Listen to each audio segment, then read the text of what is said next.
Om Sang Saraswati Namaha. Namaste. Namaste. Namaste, everybody. Today I'd like to begin with our discussion of the story of Hemachudha and Hemalecha. Hemachudha was a prince, and Hemalecha was the Rishi's daughter. Of course, when the prince saw the daughter, he immediately fell in love. And the Rishi Kanya, the daughter of the Rishi, said, Prince, I see that you're quite not within your mental capacity. Something has snapped inside. The switch has flipped. Why don't you wait and have a discussion with my father when he comes back from his meditation in the forest? And Hemachudha immediately sat down with a big smile on his face and waited for the Rishi to come back. The Rishi returned from his meditations and saw the prince sitting underneath the tree on the Vedi, and he said, "Oh, Prince, welcome to our ashram. What is it that you want? How can I serve you?" And the prince replied, "I'm in love with your daughter, and I would like to marry her and take her home with me, and she can become the queen of our nation." And the Rishi said, "But you realize she is the daughter of a Rishi. She was brought up in the ashram. She has been doing spiritual practices all of her life. And now, do you understand what it means to take such a lady to the royal palace, to be the queen of the nation?" And the prince said, I don't know what that means, but I do know that my heart has been struck, and I want to take this lady as my wife. The Rishi gave his blessing and performed the marriage right there. Hemachudha and Hemalecha went back to the palace, and all the citizens rejoiced in having such a beautiful lady from the forest as the queen of the nation. And then they prepared a great big wedding feast, and Hemachudha, the crown prince, began to eat, and his wife Hemalecha said, "Stop, my husband. Wouldn't you like to offer a prayer before we eat?" The king said, "Oh, yes, of course. Let's pray before we eat. Would you teach me how to pray?" And the daughter, Hemalecha, the bride, she offered the prayer. And then she said, "Do you know, king, if we eat such rajasic food, the food of kings, we will be lethargic in the morning. And how will we rise to do our spiritual practices? Could you feed me some sattvic food, just plain food, maybe some boiled vegetables?" And the king was astounded. He called the cook. He said, "Cook, bring some boiled vegetables according to the desires of the queen." And that evening they ate, and after dinner the king said, "Well, let's enjoy the dancing girls." And he called the royal dancers to come and dance for them. And Hemalecha, the bride from the forest, sat there with closed eyes. And after the dancing was completed, the king said, or the crown prince said, "Let's go to retire to our royal chambers." And then when they got into the royal chambers, Hemachudha engaged Hemalecha in conversation. And he said, "My beloved wife, I married you hoping to share all the delights of royalty and to share with you the traditions of our kings and the kingdom and how to live in royal splendor. And I see that you eat boiled vegetables and close your eyes when the dancing girls come, and you have no interest in any of this splendor of royalty.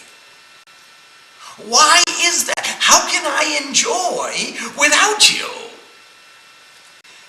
And Hemaleka said to Hemachyuta, my husband, you please excuse me. You please explain to me which of these pleasures that we're going to enjoy don't bring a lot of pain along with the enjoyment. Is there ever a pleasure of enjoyment without pain? Is it possible that we could just find peace and reside in peace? And the crown prince said, well, what are you talking about? I learned from my childhood that royalty enjoys rajasic splendor.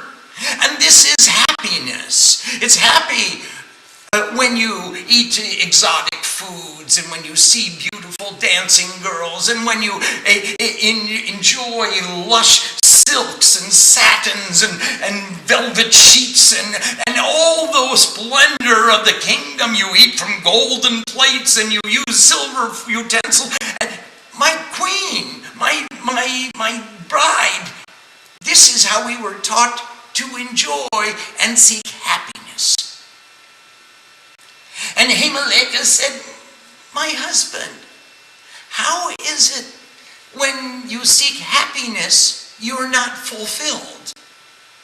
Because you seek to repeat the same pleasure again and again.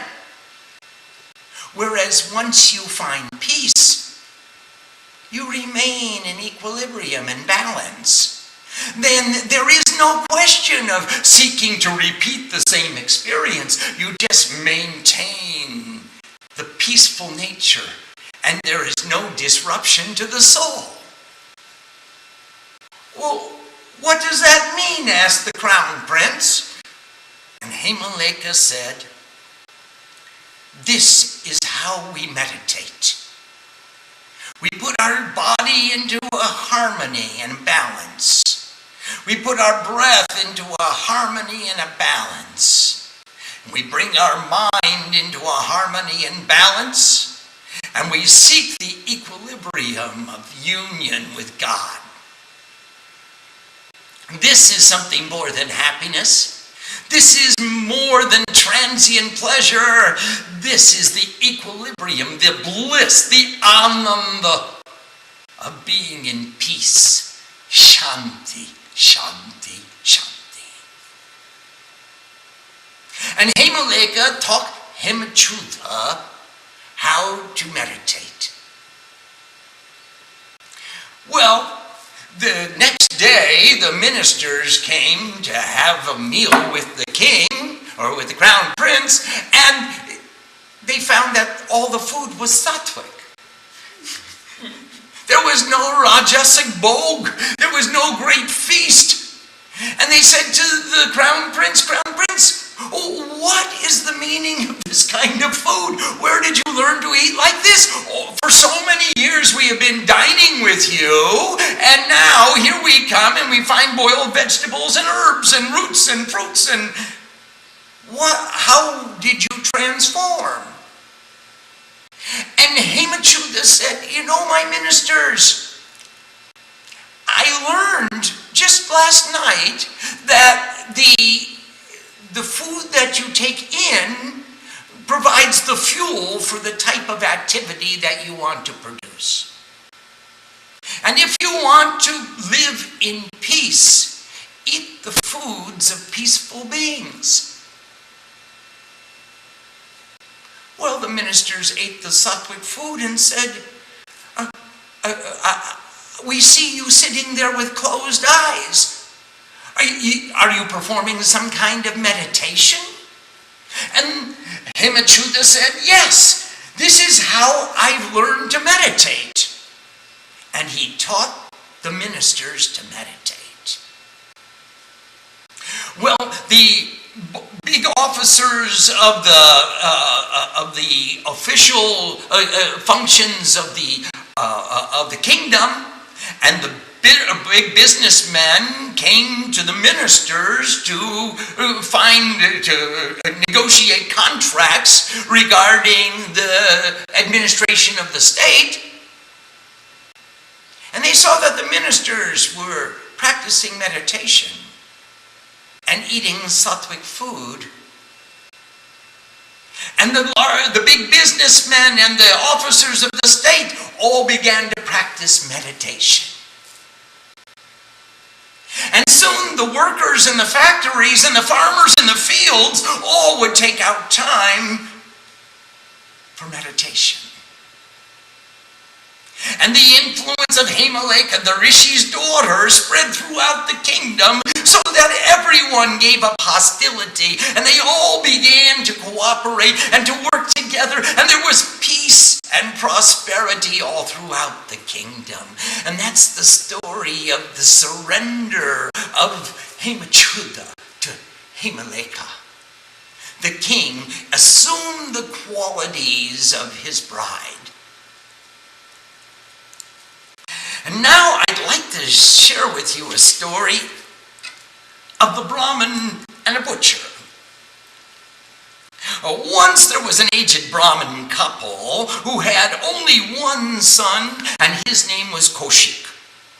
And one day Kaushik came to his mother and said, "Mother, I wish to advance on the spiritual path, and I have decided to go off into the forest and devote myself exclusively to the practice of sadhana, study, and various forms of spiritual discipline." His mother replied, "Son, your father and I are very old. He can hardly move, and I myself am quite feeble. What will become of us if you go away? Who will take care of us? Who will get our food and attend to our needs? You are our only son. We are dependent upon you. Please don't forsake us like that. Don't go into the forest and leave us all alone." But Kaushik was determined. He said, "Mother, this world is only a temporary bondage of the soul, and it is keeping me from my cherished aspiration of self-realization. My first duty is to attain wisdom. That is why God has put me on this earth for wisdom, not to be a servant." Ignoring his mother's appeal, Kaushik went into the forest to practice austerities. He performed his discipline with great earnestness. As the years passed, he attained great siddhis, tremendous spiritual powers. One day, Kaushik was meditating under a tree, and a crane flew up into its limbs and perched on the branch above him. Accidentally, the bird knocked some dirt down onto the meditating yogi's head. Startled from his meditation, Kaushik cursed that bird with a look of fiery fury in his eyes, and immediately that crane fell lifeless to the ground. "Oh my," he thought, "what have I done? I have attained to such spiritual greatness that even the look from my eyes can cause injury to one who would show me disrespect." That evening, Kaushik went to a village to beg for his food.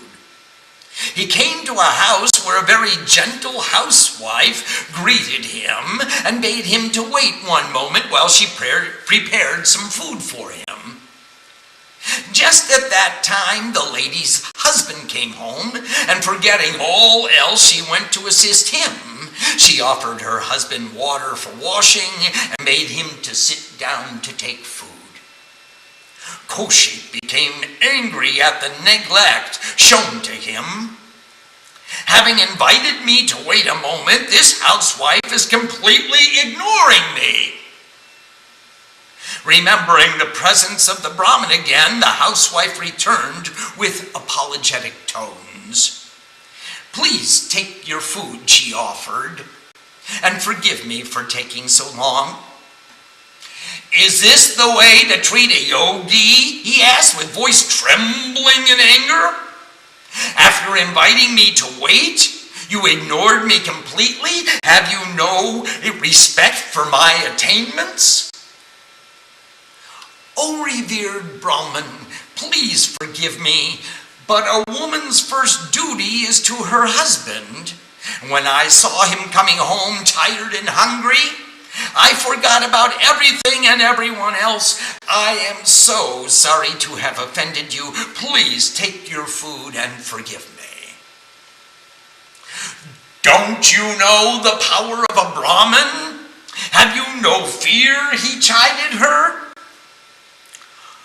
"O Brahmin, I have learned that a Brahmin is one who controls his anger.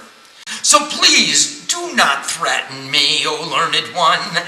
I am not like a crane that you can burn with a single glance."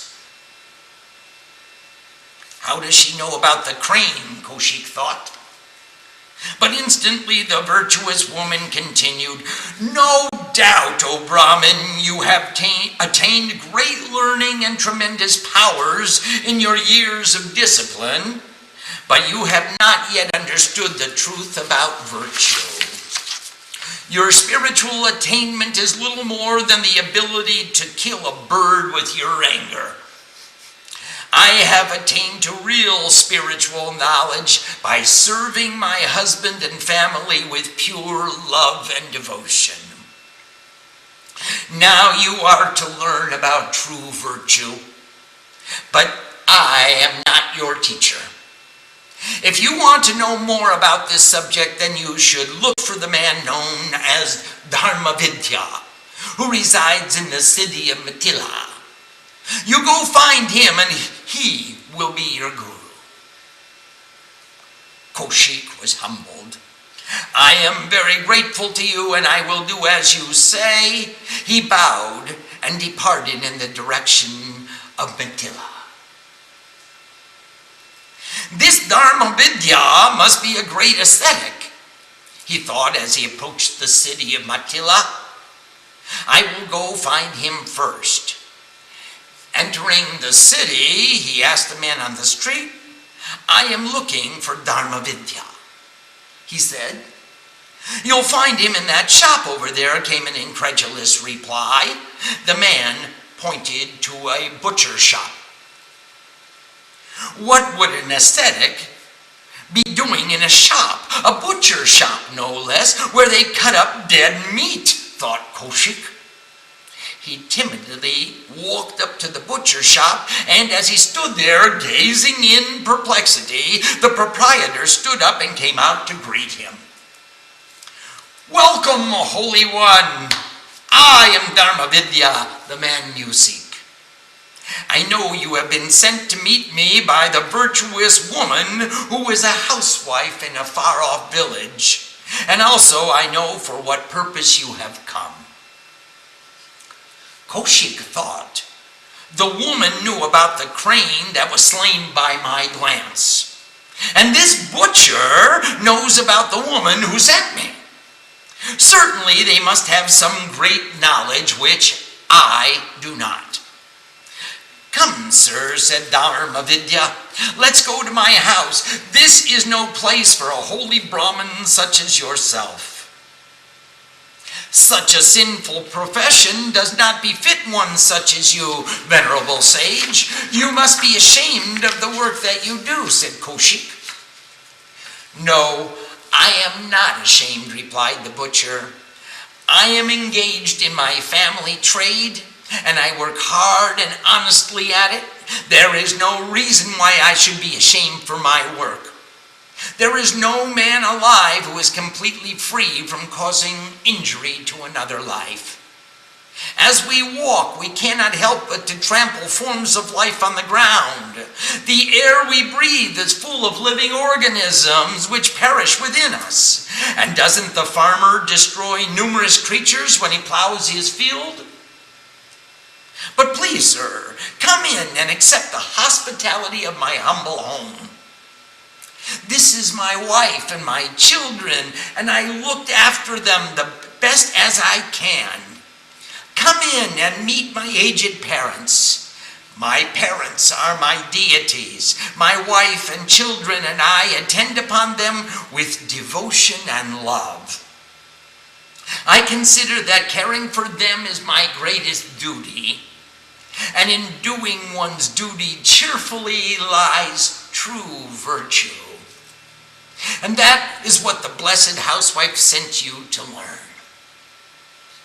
You, O holy learned one, have run away from your responsibilities. You have deserted your aged father and mother. All one's learning and penances are useless if one has neglected one's duty. Kaushik the Brahmin bowed down to the butcher. You have showed me the path of true virtue. O pious man, I am indebted to you. Returning immediately to his parents, he served them lovingly until the end of their days. Jai Ma. Let's see if we have any questions. Swamiji, we have a lot of questions. Okay. The story of the king Hemachuda shows how his surrender to his wife elevated him. Does this mean that the spouse that is less spiritual should surrender to the one that is more spiritual, or should their surrender be to their guru and God and not each other? No, in surrendering to each other, they will naturally surrender to Guru and God. And definitely, they will inspire each other in so many ways. They grow together because their seventh step becomes true friendship, which transcends these physical bodies. And they live in an internal friendship where they surrender to each other and to Guru and to God. And the Guru will show ways that they can surrender to each other. But that surrender, it's not either or, it's all of the above. Namaha. Does it mean there is really no choice between surrender to the spouse and surrender to the guru? No, each of the spouses are gurus. And the guru is even greater than the guru in the spouse. And Lord Shiva is the guru of all the gurus. And surrender to Shiva and surrender to your guru who can show you how to surrender to Shiva, and surrender to your spouse who can take you to your guru. It's so easy to be sincere about doing puja, chanting and attending classes, etc. when we are near you, but it is just as easy to forget them when we are in the world, when other things claim our attention. Why is that, and how can we break this to and fro mindset once and for all? In the first chapter of the Chandi, the king and the businessman asked the same question to Medas Muni, the guru who was the intellect of love, and they received the reply that this is all the force of Maya, this is the energy of all in all, and when you pay attention to her, then she gives energy to the divine within you, and when you pay attention to other things, she withdraws the divine energy and gives it to the worldliness, so that the Asuras become predominant, and we are guided by thoughts of selfishness. And there's the real proof, the story butcher. The story of the butcher is the real proof. He stayed with God, and he took care of his families and fulfilled his responsibilities with the utmost of ease and joy. Nanda? Question from Nilima from New Delhi. Namaste, Nilima. Namaste, Sanjay. The housewife told the visitor to wait while she served her husband. Had it been the husband who ignored the visitor for his wife, would that have been acceptable? If the husband ignored the visitor for his wife, would that be acceptable? The husband was not aware of the visitor's presence. He came in and she served him immediately. And the visitor was sitting in another area. So therefore, there was no meeting between the husband and the visitor. Nanda? Question from Rami from Bangalore. Namaste, Rami Mami. Who defines our responsibility towards our parents, our spouse, and our children? We may feel we give enough, but they may not. Obviously, that's true. But we have to be the judge of what it is that we want to give to our families and to our friends and to our communities. How much do we feel content to give? How much do we feel satisfied that we have done our part? We will be the judge of our own actions. We won't use their criteria. Nanda? A question from Lalita from Bombay. Namaste, Lolita Ma. Are there specific prayers and mantras or pujas to attract an ideal marriage partner? Absolutely there are. And I would suggest that you begin with 16 Mondays vow and the worship of Lord Shiva. Shiva's mantra, Panchakshar, Om Namah Shivaya. Lolita, that will be the best place to start. If you can do it comfortably, then move from the beginner puja to an advanced puja and perform the entire puja. And let that be your vow for 16 Mondays and see what fruit Lord Shiva wishes to give you. Nanda? Another question from Lalita. Yes? Please suggest an ideal way to tackle some of the problems in a marriage, like infidelity, jealousy, falling out of love, feeling bored, etc. Don't allow it to happen. Just don't allow it to happen. Be vigilant. Be true. Be sincere. Practice those 30 qualities and characteristics that Mother gave us last night. Cultivate those characteristics within your own self and see within your own self, am I doing my part? How can I inspire my husband to do his part? What is the need for infidelity when he has a loving spouse at home? What is the need for jealousy when we have such a bond of love between us that there's no room for a third Tritiyam Bhakti Naparapara? No one can make a pravesh into that relationship. They can't enter into the between you. Why would they be able to? Only if we let down our guard and start neglecting, then someone else can come between you. Nanda? Question from Ambika from New Jersey. Namaste, Ambika. Namaste, Sham. Yesterday it was said that both the husband and wife must be on the same spiritual path in order to truly progress spiritually. If only one person in the relationship is on this path and divorce is not an option, how does one continue to progress in this lifetime? The story is there, Hemachuda.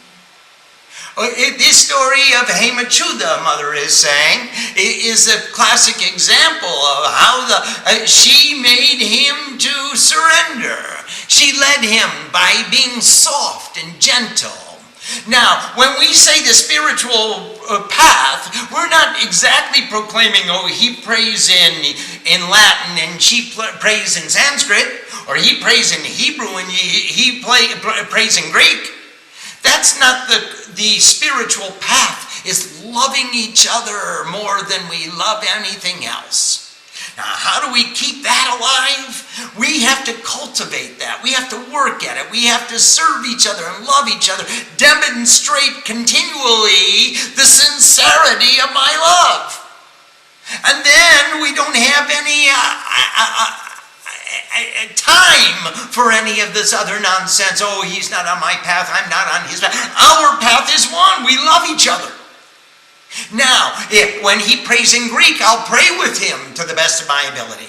And when I pray in Sanskrit, I'll ask him to join me and invite him and make him comfortable and translate it and tell him why I'm telling him that I'm praying for peace for our family and peace in the heavens, peace in the atmosphere, peace upwards, over on all sides and further. This is what I'm praying for, my husband. This is what we are praying for together. This is the mode of our lives. This is the attainment of our lives. Shanti, Shanti, Shanti. Nanda? Another question from Rami. What is the true surrender in a relationship? The true surrender in a relationship, Rami Mami, is to be the classic, the perfect, the best example you possibly can of sincerity and love and wisdom and illumination and joy in every activity that you perform. Every time you're in the presence of your husband, your heart is dancing. You're just filled with privilege that he came home to you. He's really a nice guy. I can testify, I know. So if you have that kind of attitude, he'll always want to come home. And if you're standing at the doorway saying, oh, I don't like life. I don't like it here.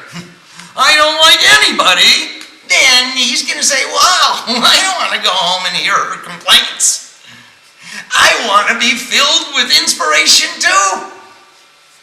So Rami Mami, the best thing that we could do is be the example of the teaching that we're trying to promote.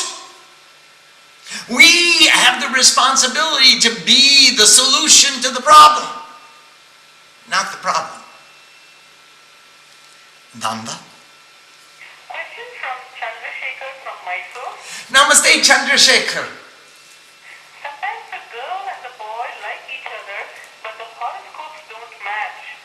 What do you advise in such cases? I would advise that you could do puja to make remedy of the horoscope. In the 12th chapter of the Chandi Path, it says that this recitation of the pot will remove and relieve all of the adverse influences of the planets.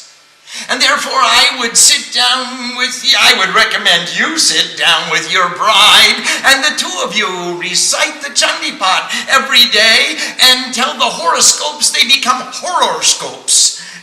They're not necessary. They don't apply to us because we have transcended the positions of the planets. Nanda? Question from Papia from Illinois. Namaste, Papia. What if circumstances forces a person into any of the lesser three marriages? How does one react? Once you're there, you're there. So now react with the greatest gentility, the greatest sincerity, the greatest understanding that you possibly can. I'm wondering if you saw the movie Pinjar, The Bird in the Cage. The story was a story about a Hindu girl was stolen by a Muslim community, and she was married to a Muslim boy and kept in Pakistan at the time of partition. And as the story unfolded, she was given an opportunity to go back to her Hindu family and to marry the Hindu boy to whom she was betrothed. And when she was presented face to face with this opportunity, she screeched in horror, jumped down from the truck, ran across the border, and stayed with her Muslim husband who had stolen her away. Because through all the trials and all the tribulations, she recognized that if she could be true to her husband, it didn't matter what dharma that she was doing it in. It didn't matter what language through which she was doing it. It didn't matter what name she was using to call upon God. She realized that she she could be true to her husband, she could be true to herself, she could have a beautiful life in peace. She could make it. Papia, I believe that we can all make it. Let's make the highest out of every situation that we possibly can. Especially if we realize that we're not going to leave this situation. Now let's make it the best. Put all the complaints aside. Put all the obstructions aside. We are people who only have solutions. We're not faced by problems. We're privileged to apply the appropriate solution. Nanda? Swamiji, question from Rami. When you said both persons should be on the path to perfection, does it mean saying religious practices or understanding that our goal in life is to be on the path to purity and goodness, each in their own way and in spirit the same way? Rami, the first preference would be to have a spiritual connection and a religious connection too, so that you could share prayer together, you could share worship together, you could share your traditions together. Now, if that is not possible, then take the next best thing, which is, hey, you're spiritual in your own way, and I'm spiritual in my own way, and I'm going to practice my spiritual practices, you practice yours, and let's see how we can negotiate a bridge. We become engineers for this relationship. Where are the strong points that we can put anchors so that we can make a bridge so we can span the differences? We both have a spiritual commitment to realize God, you in your way, my in my way. Let's see how we can work together. That's the negotiation. Nanda? Question from Bharati from Napa. Namaste, Bharati Ma. If a wife devotes her life to her husband and he does not reach enlightenment through his own foolishness, does it mean the wife has to do this in the next lifetime again with the same husband? No, it does not. It means she may get enlightened anyway in this lifetime just by leading him to the gate of heaven. It does not mean that she has to come back and do it again and again and again until he gets it through because of his foolishness. However, if we are a team and we are a conjugal unit and we're working together, then she will dissuade him from his foolishness.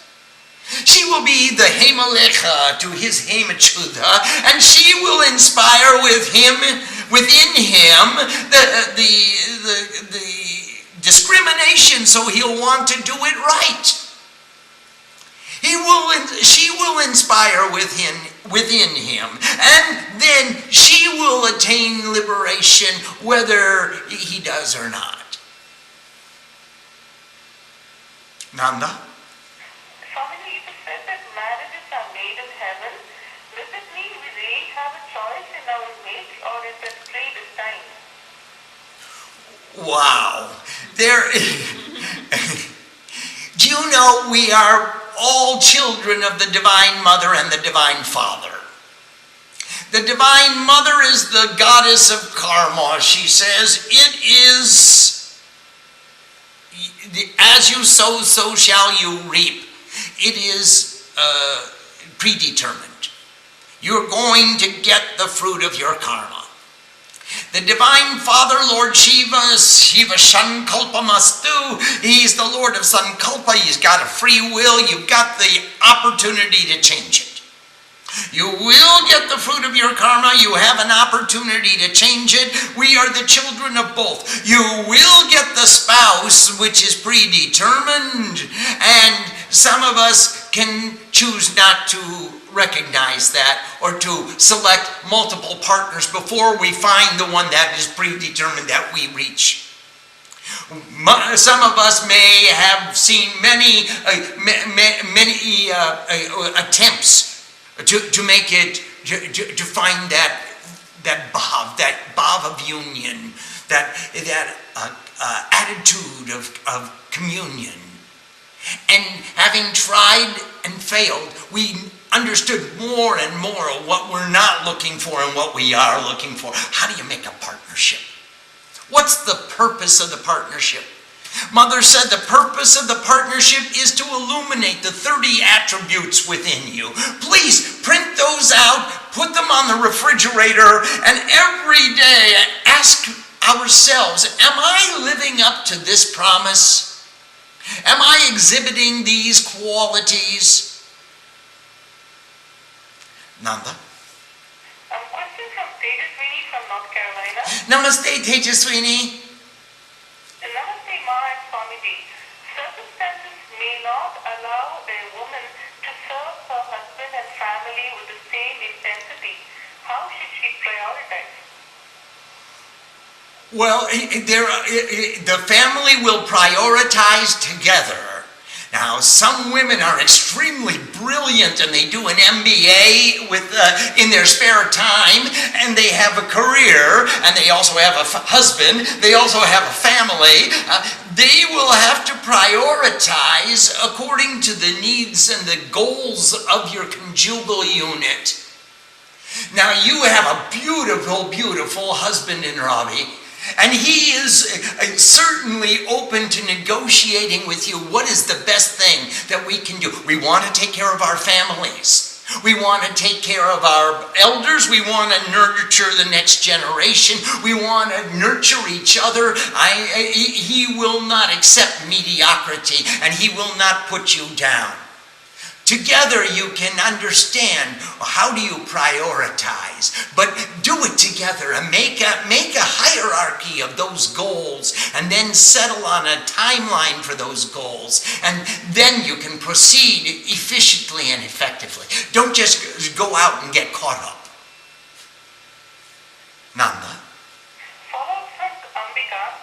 Is it possible that we are predetermined to have a marriage partner that is here to teach us lessons rather than our soulmate on the same path?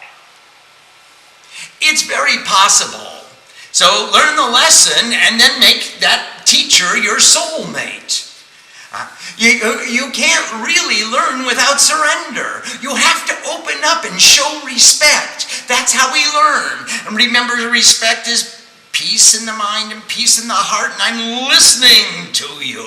I'm learning from you. I'm grokking you. I'm paying attention to you. And that's my respect. And that's what I'm learning from you. Can we reciprocate to one another? Can we share? Can you be the Himaleka who led the kingdom to peace and prosperity? Nanda? Another question from Ambika. Yes? If both partners are working together and on different spiritual paths, can we create a totally new tradition that works for both people? Absolutely. Absolutely, Ambika, that's the objective.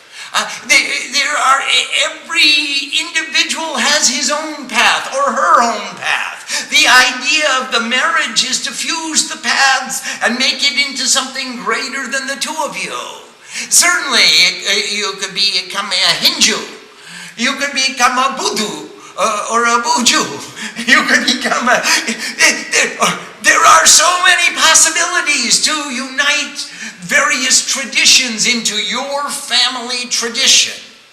The key ingredient is the sincere desire and the love and the patience to gently guide each other and negotiate what works for both of you and for all of you and for Shyam and for Angel and for all the children of all these unions. Let's make them all divine. Doesn't matter what you call the religion. What matters is that you really live it. Nanda? Who should perform, or what is the ideal relationship between the person that performs the wedding and the bride and groom? Oh, I would love for all of my family members and friends to get married by their guru. someone who is an example to them of the bhavana, the feeling, the attitude, the love that goes into the ceremony. We always said if anybody has enough patience to make it through one of my marriages, they'll have enough patience to make it through life. And it's true, if we do the ceremony as a social affair and it's a 15-minute, I now pronounce you man and wife, then it really doesn't have the same feeling or the same meaning as the ceremony which actually you invest a few hours or many hours and you go through the whole thing and all the rituals and explain them and what they mean and why I'm doing it and how do I apply that knowledge in my future life. So certainly you wouldn't want to go to a marrying Sam in Las Vegas. But if you go to the guru and the guru has the patience, the time to explain and instruct and share with you the meaning of the ceremony even before you do it, to help you write your own contract so you know what you're getting into when you sign on the line, what are you doing it for, then that would be the most preferable of all the officiating bodies that can perform the ceremony. Nanda? How much money should actually one spend in a wedding? Oh, maybe 10 rupees. The marriage isn't about the ceremony. You could have a party later. When people come to me and they say, I want to get married, I'd say, please have 2 marriages. Or, better yet, have one every month or every week. Renew your vows yourselves. But let me do a spiritual wedding, and then you go out and have a social wedding. Don't make me a part of the party. I am a party pooper. I sit down, and I'm not a good dancer. Nanda? Another question from Ambika. Do the bride and groom need to do anything special on the wedding day to prepare themselves for the ceremony? Absolutely. There is so much to do. We bathe the bride and groom and rub them both with turmeric and then sandal paste, even before they get dressed. And then before we adorn the bride, we put henna on her hands and we draw designs and we make it a festive occasion. And you know all the designs of the henna on the hands, they have deep spiritual meanings and they are various kinds of yantras and mandalas. And for the boy too, we adorn him, we give him, we make puja to him. He's going to be our Lord Shiva for the day. And he is going to be her Lord Shiva for life. So there is many things that we do. The boy and the groom don't sleep in the same premises on the night before the wedding. They don't see each other until the groom comes into the temple. There are many ceremonies that are observed, many rituals that are observed. Nanda. Yes, Nanda? Yeah, I thought I lost you, sorry. Question from Rami. Sita and Sumitra were both daughters of Janak, and yet they followed different paths in the Ramayana. Is a wife's greatest dharma to support her husband's dharma? And what is a husband's dharma? Was it Sita and Sumitra or Sita and Mandavi? Sita and Urmila. Or Sita, Urmila, Mandavi, and Shatrughan's wife was not Sumitra though. Sumitra was one of Ram's mothers. Anyway, I got lost there. Excuse me. The question is, they follow different paths, and how do we decide which path to follow? Is the wife's greatest dharma to support her husband's dharma? Yes. And what is a husband's dharma? Well, every husband will have to decide that for himself. What is his highest ideal of perfection in the circumstances? And how can his wife best support him? For example, Ram's highest ideal of perfection was to go to the forest in furtherance of his father's agenda and his mother's desire. And Sita said, the best way I can support you is to go with you. Now, Bharat's highest ideal of perfection was to administrate the kingdom from Nandagram. And Mandavi's greatest contribution to support him was to stay in the palace and offer comfort to the queens.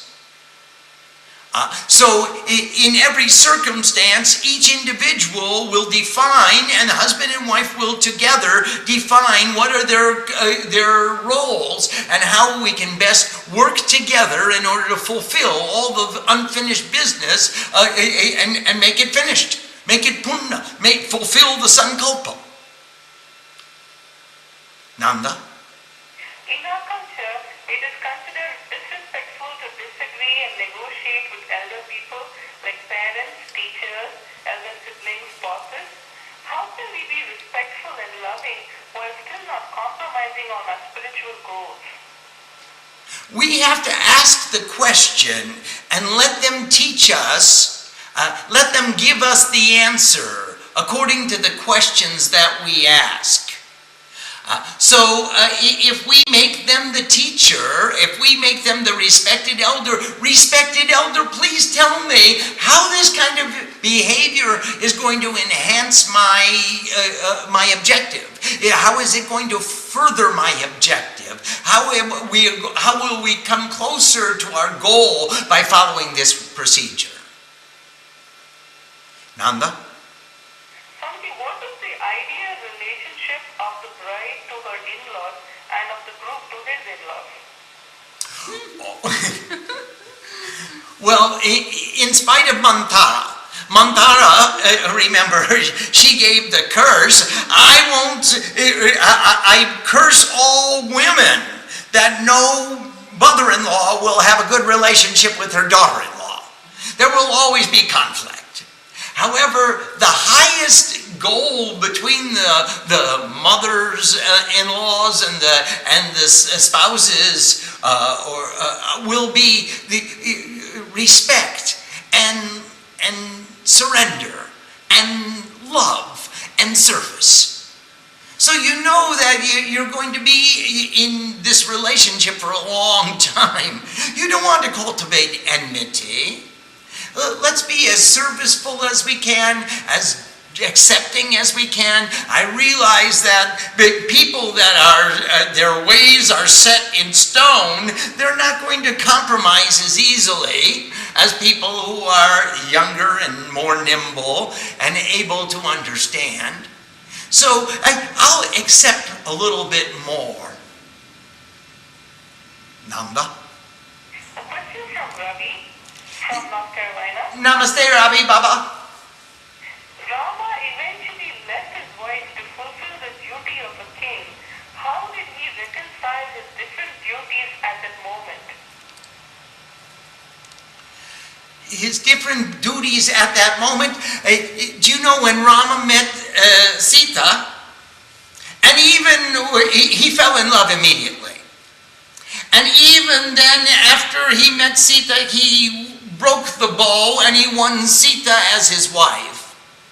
Even still, he said, send news to my father that I won such a wonderful wife, and let him send news back to me. What shall I do? Let my father, the king Dasharath, ask Vashishta the guru. What do we do now? And so Dasharath was very pleased. He went to the Guru Vashishta. He said, but Rama broke the bow. He won Sita as his wife. What do we do? And Vashishta said, oh, this is a wonderful opportunity to unite kingdoms and cultures and beautiful people working together to fulfill the objectives of Dharma. Ravi, he fulfilled all of his dharma in every way, in so many different ways, just by his demeanor. Nanda? Swamiji, there have been stories about many men leaving their wives to take sannyas and eventually becoming great saints. Can we actually justify their actions of leaving their wives? I want to tell you the story of Yajnavalkya. Yajnavalkya had two wives, Maitri and Gargi. He said, my wives, I'm going off to practice tapasya, and I'm going to divide my estate between the two of you. Each of you take a half, and that will be enough to support you for the rest of your lives. And Gargi said, my husband, if I had the whole estate, if all of it was mine, would I have that for which you are leaving to go search? He said, no. You would leave a life of comfort and you would be a very wealthy woman. She said, well, if the whole estate is not satisfying sufficiently to keep you at home, then what will I do with half the estate? Let me go with you, and you give the whole estate to the other wife. And that's what she did. So Gargi went and practiced tapasya along with Yajnavalkya. Maitri practiced tapasya at home. And all three of them became great spiritual giants of Hindu Dharma, recorded in the histories. Om Sang Saraswati Namaha. Namaste. Namaste, everybody.